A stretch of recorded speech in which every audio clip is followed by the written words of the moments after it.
Mukunda jewellery హనుమకొండలోని అతిపెద్ద jewellery mart December 14న గొప్ప ప్రారంభం. Welcome to iDream media.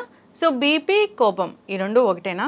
మరి ఒకవేళ బీపీ వస్తే కనుక దీన్ని ఎట్లా తగ్గించుకోవాలి? వెజిటబుల్ థెరపీ దీని గురించి ఏం చెప్తుంది, ఇంకా హోమ్ రెమెడీస్ గురించి కూడా తెలుసుకుందాం. ఈరోజు మనతో పాటు ఉన్నారు ప్రముఖ vegetable therapist and sun spiritual society founder Vikramaditya Guruji గారు. గురూజీ నమస్తే అండి. సూర్యోస్మి.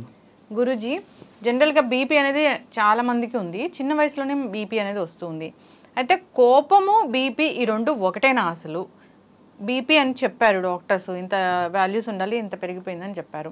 దాన్ని వెజిటబుల్ థెరపీ ద్వారా కంట్రోల్ చేయొచ్చా? ఫస్ట్ అంటే బీపీ అంటే అబ్రివేషన్ ఏంటమ్మా? Blood pressure. బ్లడ్ ప్రెషర్ అంటే శరీరంలో రక్తం స్థిరంగా ఉండిపోతూ ఉంటుందా? రక్తాన్నే కదా కొలిసేది. అవును. బ్లడ్ యొక్క ప్రెషర్ అది స్థిరంగా ఉండదు కదా, ఎప్పుడు ఫ్లో అవుతూనే ఉంటుంది. అంటే మనిషి శరీరంలో బీపీ అనేది ఉంది. అది లేకపోతే మనిషి చలనం అనేది లేకుండా నిర్జీవంగా ఉండాలి. అంటే నాకు ఈ మెడికల్ టర్మినాలజీలు అవి తెలియదు. అంటే నేను ఈ న్యాచురల్ వీటిలో తీసుకున్నప్పుడు ఒక ఏజ్ దగ్గర నుంచి చిన్నపిల్లలకి బీపీ చూస్తారా? అప్పుడే పుట్టిన బిడ్డలకి చూడనుకుంటా. చూడడానికి అంటే అవి సరిపోవు, చేతికి పెట్టే అంటే ఆ నాడిని పట్టుకుని ఆ ప్రెజర్ తెలిసేవి సరిపోవు. ఒక ఏజ్ స్టార్ట్ అయిన దగ్గర నుంచి బీపీ అనేది ఆ ఏజ్ని బట్టి, ఆయా పరిస్థితులను బట్టి మూవ్ అనేది ఉంటుంది సహజంగా. నేను చదువుకున్న గ్రంథాల్లో చెప్పేది బీపీ అనేది ఒక రోగం కాదు, ఒక అపోహ. ఇప్పుడు నేను పైకి థర్డ్ ఫ్లోర్కి రావడానికి లిఫ్ట్ ఎక్కొచ్చాను కాబట్టి నేను వచ్చి కూర్చున్న తర్వాత నా బీపీని టెస్ట్ చేస్తే అది ఎంత పరిమాణంలో ఉండాలో అంత పరిమాణంలోనే ఉంటుంది. అదే నేను స్టెప్స్ ఎక్కొచ్చి ఉంటే నా బీపీలో వ్యత్యాసం కనిపించి ఉంటుంది. కాసేపు అయిపోయిన తర్వాత మళ్ళీ ఒక 1 అవర్ ఆగిన తర్వాత చూస్తే నేను ఆల్రెడీ స్ట్రెయిన్ అయ్యి స్టెప్స్ ఎక్కి రావడం వల్ల ఇంక్రీజ్ చేసుకుంది శరీరం. అవసరం కదా. అప్పుడు నాకు ఇప్పుడు లిఫ్ట్ బంద్ చేయట్లేదు, మెట్లు ఎక్కాలి అన్న వెంటనే నా బీపీ డౌన్ అయిపోయింది అనుకోండి, నేను మెట్లు ఎక్కగలనా? ప్రెజర్ లేదు. అంటే ఈ మూమెంట్ తీసుకోవాలి అంటే బ్రెయిన్ అక్కడికి కాళ్ళలోకి ఎనర్జీని పుష్ చేసింది. ఎనర్జీ అంటే ఏంటి? రక్తమే కదా. ప్రెజర్ పెరిగింది. నెమ్మదిగా ఒక్కో మెట్టు ఎక్కుతున్నప్పుడు ఆ రక్తంలో కదలికలు పెరిగినాయి, ఫాస్ట్ అయింది. అప్పుడు నేను స్పీడ్గా ఎక్కాలా, లేకపోతే అంటే సిచ్యువేషన్ ఏంటి? నేను అర్జెంటుగా 5 నిమిషాల్లో థర్డ్ ఫ్లోర్ వెళ్ళాలా, 10 నిమిషాల్లో వెళ్ళాలా? దీని మీద డిపెండ్ అయ్యి నెమ్మదిగా ఆగి ప్రాణాయామం అంటే బ్రీత్ ఇన్హేల్ ఎక్స్హేల్ చేస్తూ నేను మెట్లు ఎక్కి వస్తే నా బ్లడ్ ప్రెషర్లో పెద్దగా మార్పు ఏమీ ఉండదు. అలాగే మీకు అథ్లెట్స్ ఉంటారు, రన్నింగ్ చేసేవాళ్ళు, వాళ్ళు పరిగెట్టి ఒక 100 మీటర్స్ 200 మీటర్స్ రౌండ్ అయిన తర్వాత మీరు ఆ బ్లడ్ ప్రెషర్ చూస్తే 200 ఉంటుంది. ఎందుకు ఉంటుంది? శారీరక శ్రమ. వాళ్ళు ఆ శ్రమని ఆ బ్లడ్కి ఇచ్చారు. ఆ ఫ్లో లేకపోతే వాడు పరిగెట్టలేడు కదా ఆ కాంపిటీషన్. అంటే ఇక్కడ ఆ బ్లడ్ ప్రెషర్ అనేది ఏంటి? డిసీజా? అది ఒక అపోహ. అంటే వాగ్భట్టుడు సూత్రాల ప్రకారం రాజీవ్ దీక్షిత్ గారు రక్తపోటు అనే దాన్ని మనం పరిగణలోకి తీసుకుంటే ఇక అది వేస్ట్ అనమాట. అది వ్యాధి కాదు, అపోహ మాత్రమే. దాని మీద దృష్టి పెట్టకండి. ఇక్కడ శరీరంలో ఉన్నటువంటి రక్తానికి 3 క్వాలిటీస్ ఉండాలి. క్వాలిటీ ఆఫ్ బ్లడ్ అంటే దాంట్లో ఉండాల్సినటువంటి మినరల్స్, విటమిన్స్, పోషకాలన్నీ ఉన్నాయా లేదా. క్వాంటిటీ ఆఫ్ బ్లడ్ సరిపడా ఒక మనిషి తనకి కావలసినంత రక్తం ఉందా లేదా. ప్యూరిటీ ఆఫ్ బ్లడ్ ఇప్పుడున్న పరిస్థితులలో మీరు ఎక్కువ రీడింగ్స్ని చూస్తున్నారు అంటే రక్తం చిక్కబడిపోయి ఉంది, రక్తంలో వ్యర్థాలు ఎక్కువ ఉన్నాయి కాబట్టి ఆ రక్తం యొక్క ఫిల్టరేషన్ లేదా మూమెంట్ అనేది కొంచెం ఇబ్బందిగా ఉంది.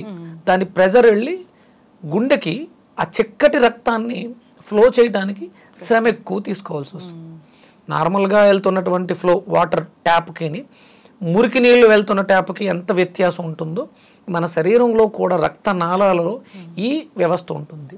అలాగే మనం తీసుకునే ఆహారంలో ఎసిడిక్ నేచర్ ఎక్కువ ఉన్నటువంటి ఆహారం తీసుకోవడం వల్ల ఈ రక్తంలో పోటు విపరీతంగా అధికంగా ఉంటుంది. అలాగంటే మన శరీరంలో అంటే మనం సహజంగా బీపీ అనగానే ఉప్పు మానేయండి అంట. అసలు అంటే ఉప్పుకి బీపీకి ఉన్న సంబంధం ఏంటి? సోడియం ఉంటుందా? ఉప్పుగా ఉంటుంది, సోడియం ఉంటుంది, అది లవణం. అది మన శరీరంలో బీపీని ఇంకా ఎక్కువ ప్రేరేపిస్తుంది. ఇదంతా అపోహగా రాజీవ్ దీక్షితుల వారు చెప్తూ ఉంటారు. అంటే మనిషి అవసరానికి తగ్గట్టుగా ఉప్పు తీసుకోవాలి. ఇక్కడ మనకి ఉప్పు అనేదాన్ని ఏం చెప్తారంటే ఉప్పు ఎక్కువ తిన్నవాడు నీరు ఎక్కువ తాగుతాడు అని శాస్త్రం చెప్తుంది. ఉప్పు ఎక్కువ తిన్నవాడు నీరు ఎక్కువ తాగుతాడు. ఎందుకు? మన బాడీ ఉప్పు ఎక్కువ తీసుకున్న వెంటనే కిడ్నీలు ఎక్కువ పనిచేసి వాటర్ని బయటికి కింటేస్తాయి. ఉప్పు ఎక్కువ తిన్నవాడికి నీరు ఎక్కువ వెళ్ళిపోతూ ఉంటుంది. వాటర్ బాడీలో ఉన్న వాటర్ని ఎలిమినేట్ చేస్తుంది. అందుకని ఏంటంటే వాడు నీరు ఎక్కువ తీసుకోవాలి. అది తీసుకోకపోవడం వల్ల ఏమవుతుంది? ఈ బ్లడ్ అంటే దానికి సఫిషియెంట్ కావలసినటువంటి H2O వాటర్ ఏదైతే ఉండదు కాబట్టి అది చిక్కబడిపోతుంది, కాబట్టి ఇబ్బంది అవుతుంది. అందుకని అవసరానికి తగ్గట్టుగా ఉప్పును తీసుకోవాలి. అలాగే శరీరానికి రక్త ప్రసరణ జరగడానికి అంటే ఇప్పుడు మన శరీరంలో ఏం తక్కువైంది? మెట్లు ఎక్కేటప్పుడు బీపీ పెరిగింది. ఏం తక్కువైంది? ఆక్సిజన్ తక్కువైంది. మీరు నెమ్మదిగా ఒక్కొక్క మెట్టు ఆచితూచి ఆలోచిస్తూ శ్వాసను తీసుకుంటూ మెట్లు ఎక్కుచ్చుంటే మీరు పైకి వచ్చిన తర్వాత ఆయాసపడరు, మీ బీపీ పెరిగే అవకాశాలు ఉండవు. ఇవన్నీ మనం పరిగణలోకి తీసుకోవాలి. మనం తీసుకుంటున్నటువంటి ఆహారం ఎలాంటిది, మనం తీసుకుంటున్నటువంటి శ్వాస ఏంటి, మనం తీసుకుంటున్నటువంటి నీరేంటి, ఇవన్నీ పరిగణలోకి తీసుకున్న రోజు ఈ బీపీ అనేది పెరగడం వల్ల మనకి అంటే బ్రెయిన్లో నరాలు చిట్లిపోవడం, లేకపోతే హార్ట్కి ఎఫెక్ట్ అవ్వడం, లేకపోతే కిడ్నీలు కొట్టేయడం ఇలాంటివి ఉండవు. మనం వీటి మీద దృష్టి పెట్టకుండా మనం ఆ బీపీ అనే దాన్ని పరిగణలోకి తీసుకుని ట్యాబ్లెట్లు వేస్తూ సప్రెస్ చేస్తున్నాం. మీరు రీజన్ ఏంటి? లిఫ్ట్ చెడిపోయింది కాబట్టి మెట్లు ఎక్కడం వల్ల బీపీ పెరిగింది. అప్పుడు మనం రోజు మెట్లు ఎక్కొచ్చి బీపీ ట్యాబ్లెట్ వేసుకుంటాం, లిఫ్ట్ని రిపేర్ చేసుకుంటాం. లిఫ్ట్ రిపేర్ మనకు వచ్చినటువంటి సిచ్యువేషన్స్ని మనం మార్చుకోగలిగినప్పుడు మన రక్త ప్రసరణ బాగుంటుంది. మనం అంటే మందులు ఔషధాలు ఏదైతే ఉందో అది అవసరాన్ని బట్టి తీసుకోవాలి కాబట్టి అదే జీవితం అయిపోకూడదు. మనం ఆహారం బ్రతకడం కోసం తీసుకోవాలి. మనం ఇప్పుడు ఎలా తీసుకుంటున్నాం? తినడం కోసం ఆహారాన్ని తీసుకుంటున్నాం, బ్రతకడం కోసం తినట్లే, తినడం కోసం బ్రతుకుతున్నాం అంటారు. ఇవి రెండూ తప్పు. ఒక తలనొప్పి వచ్చింది, ఎందుకు వచ్చిందో తెలియదు సిచ్యువేషన్, ఇమీడియట్గా నేను కొంచెం రిఫ్రెష్ అవ్వాలనుకున్నప్పుడు ఒక ట్యాబ్లెట్ వేస్తే అది తగ్గాలి. నేను జీవితాంతం తలనొప్పికి ట్యాబ్లెట్ వేస్తున్నా అంటే తలలో ఏదో పెద్ద మేజర్ ప్రాబ్లం ఉంది, దాన్ని సాల్వ్ చేసుకోవాలి. ట్యాబ్లెట్తో పెయిన్ కిల్లర్తో పెయిన్ సప్రెస్ చేయటం కాదు. అలాగే బీపీ అనే దానికి జీవితాంతం మందులు వాడుతూ ఉంటే అంటే ఆ బీపీ ఎక్కడికో ట్రావెల్ చేస్తుంది. 140/80 పెంచుకుని 190/100, 190/100 ఇవన్నీ ఎక్కడికో వెళ్తుంది. మీరు ఆ రూట్ని వెతకకుండా బీపీని సప్రెస్ చేస్తే ప్రాబ్లం పెద్దదవుతుంది, మేజర్. మీరు బీపీ ట్యాబ్లెట్ వేసిన బీపీ ట్యాబ్లెట్ యొక్క డోస్ పెరుగుతుంది తప్ప ప్రాబ్లం సాల్వ్ అవుతుంది. ప్రాబ్లం ఏదో ఉంది, దాన్ని సాల్వ్ చేసేస్తే ఆటోమేటిక్గా బీపీ నార్మల్ అవుతుంది. ఓకే, అయితే గురూజీ ఇప్పుడు వెజిటబుల్ జ్యూసెస్ అంటే ఏం తీసుకోవాలి ఈ బీపీ ఉన్న వాళ్ళు? ఇక్కడ అంటే ప్రధానంగా మనకి మేజర్ కాంప్లికేషన్స్ లంగ్స్, అలాగే కిడ్నీస్, హార్ట్, ఈ మూడిట్ల మీద మనం ఎక్కువ కాన్సన్ట్రేట్ చేయాలి. ఈ మూడు ఇబ్బందుల వల్లే మనకి మేజర్గా వచ్చే ప్రాబ్లమ్స్ అన్నీ వస్తుంటాయి. అందుకని గుండెని పదిలం చేసుకోవడానికి అరటికాయ, అలాగే ఈ శీతాకాలం కూడా మనకి చాలా అద్భుతమైనటువంటి సీజన్ మనం కిడ్నీస్ని బాగు చేసుకోవడానికి. మన కాళ్ళకి చలి తగలకుండా మనం చాలా జాగ్రత్తగా పరిరక్షించుకుంటూ సాక్సులు వేసుకోవటం కానీ, నైట్ పడుకునేటప్పుడు శుభ్రంగా ఆయిల్ రాసి మసాజ్ చేసుకుని వాటిని కవర్ చేయటం, చలి నుంచి కవర్ చేయాలి కాళ్ళని. తర్వాత కిడ్నీల్ని బాగు చేసుకోవడం ద్వారా మనం ఈ బీపీ అనే సమస్య నుంచి బయటపడడానికి అవకాశం ఉంటుంది. అయితే గురువుగారు, బీపీ ఉన్నవాళ్ళు టాబ్లెట్స్ వాడుకుంటూ ఈ పాటించాల్సిందే, కానీ చాలామంది చెప్తూ ఉంటారు బయట టాబ్లెట్లు వాడకుండా మా రెమెడీస్ పాటించండి. అసలు అది ఎంత అసలు అజ్ఞానంగా ఎందుకు అవుతుందంటే సడన్గా అంటే ఇప్పుడు ఏ స్టేజ్లో ఉందో తెలియదు. మనం ఒక టాబ్లెట్ అలవాటు చేస్తున్నాం, 1 సంవత్సరమో 6 నెలలో ఎప్పటి నుంచో వాడుతూ ఉన్నప్పుడు సడన్గా ఈ టాబ్లెట్ అనేది బ్రెయిన్లో ఫిక్స్ అయి ఉంది. ఇప్పుడు మనం వంకాయతో బీపీ తగ్గుద్దాం, కానీ ఈ వంకాయ అనేది ప్రాసెస్ జరిగి మన బాడీని ఫిల్టర్ చేయడానికి తీసుకునే టైం మినిమం 21 days. ఈ 21 daysలోనూ ఎలాంటి ప్రమాదం అయినా జరగవచ్చు మనకు తెలియకుండా.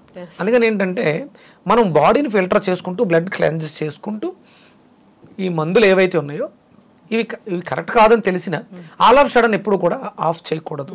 నెమ్మదిగా నిదానంగా డాక్టర్ పర్యవేక్షణలో. ఇప్పుడు నేను వంకాయ గురించి చెప్పారండి. డాక్టర్ పర్యవేక్షణలోనే నిజంగా డాక్టర్లు ఎందుకు రాస్తారు? అదేదో ఇబ్బంది ఉండబట్టే రాస్తారు. సో ఇవి పనిచేస్తాయి అంటే దాంతో పాటుగా ఇవి పనిచేస్తాయి అంటే ఇప్పుడు వాళ్ళు కూడా చెప్తారు మీకు ఆహారంలో ఇబ్బంది ఉంది, మీరు ఈ మెడిసిన్స్తో పాటు ఆహారాన్ని కూడా క్రమబద్ధంలో తీసుకోండి, వాకింగ్ చేయండి, అంతే తప్ప ఈ మందులే పని చేసేస్తే 100% చెప్పరు. ఔషధానికి మనం ఆహారం పథ్యంగా తీసుకోమని కూడా చెప్తారు. అందుకని పథ్యం చాలా ఇంపార్టెంట్. అందుకని మనం దానికి తగ్గట్టుగా ఆహారాన్ని తీసుకుంటూ ఈ మందుల్ని వీటి అవసరాలను తగ్గించుకుంటూ రావాలి తప్ప ఆల్ ఆఫ్ సడన్ మందులు మానేయటం అనేది ప్రమాదకరం. నేను చాలా సింపుల్గా ఒక వీడియోలో మీరు అవతల పాడేసి ఇవి వెజిటబుల్స్ తీసేసుకొని తగ్గిపోద్దని చెప్తాను. అది తప్పది, ఎందుకంటే అందుబాటులో ఉండవు. చక్కటి ఇన్ఫర్మేషన్ గురువు గారు, చాలా చక్కగా చెప్పారండి. అంటే ఇలాంటివి పనిచేస్తాయి, ఆల్టర్నేటివ్ థెరపీస్ పనిచేస్తాయి, కానీ డాక్టర్లు ఇచ్చిన మందులు వాడుతూ వీటిని ఖచ్చితంగా పాటించాలి. ఆహారాన్ని ఔషధంగా మార్చుకొని వాడుతూ ఔషధ అవసరాన్ని తగ్గించుకుంటూ రావాలి. అరటికాయ విరివిగా తీసుకోవడం ద్వారా బీపీని కంట్రోల్ చేసుకోవచ్చు. వంకాయ అధికంగా తీసుకోవడం ద్వారా బీపీని కంట్రోల్ చేసుకోవచ్చు. మీకు ఆవాలు కూడా అద్భుతంగా పనిచేస్తాయి బీపీని కంట్రోల్ చేసుకోవడం. ఆవాలు అలాగే మునక్కాడలు కూడా బీపీని కంట్రోల్ చేసుకోవడానికి అద్భుతంగా పనిచేస్తాయి. వీటిని అవసరాన్ని బట్టి ఆ కూరలు గాను జ్యూసెస్ గాను మీరు తీసుకోగలిగితే ఈ అంటే దీర్ఘకాలికంగా ఇబ్బంది పెడుతున్నటువంటి బ్లడ్ ప్రెషర్ బీపీ అనే సమస్య నుంచి బయటకు రావడానికి అవకాశం ఉంటుంది. చక్కటి ఇన్ఫర్మేషన్ గురువు గారు. సో అందరూ కూడా బీపీతో ఇబ్బంది పడుతున్న వాళ్ళు మీరు చెప్పిన ఈ వెజిటబుల్ జ్యూసెస్ తీసుకుని అలవాటు చేసుకోవాలని కోరుకుందాం. వెజిటబుల్స్ అంటే ప్రాణశక్తిని కలిగి ఉంటాయి, వాటిని జ్యూస్ ఫామ్లో తీసుకుంటే కనుక అనారోగ్య సమస్యలు తగ్గిపోతాయి. చాలా చక్కటి ఇన్ఫర్మేషన్ అండి, ధన్యవాదాలు. సూర్యస్మితలే.